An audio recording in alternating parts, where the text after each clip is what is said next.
দিম হা কি দি খাবা ব্ৰইলাৰ দি খাবা বাবা আমাৰ কৌশিকে কি দি ভাত খাব কি দি খাবা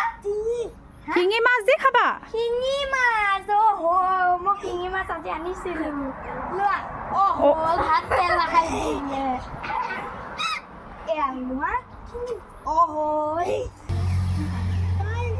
কৌশিকে কি হয় ভাতৰ গেছ কোনটো বাৰু ভাত গেছ কোনটো কোৱা ভাত গেছ কোনটো ভাত গেছটো নাই ইয়াত চিলিণ্ডাৰ নাই দেখোন আৰু চিলিণ্ডাৰ কোনটো বাৰু ইয়াত কোনে ভাত বনাইছে কোনে বনাইছে আৰু কৌশিকে একদম জামি দি নেৰাই ন ৰংখিনি পুতলাই দিলে কালাৰ পেঞ্চিল কি খাবা আৰু পিঠা খাবা পিঠা মই দিম হা আমাৰ কৌশিকে ডোনাট খাব আমাৰ কৌশিকে এয়া ভাত তৰকাৰী খেলিছে দেই ডোনাটটো চা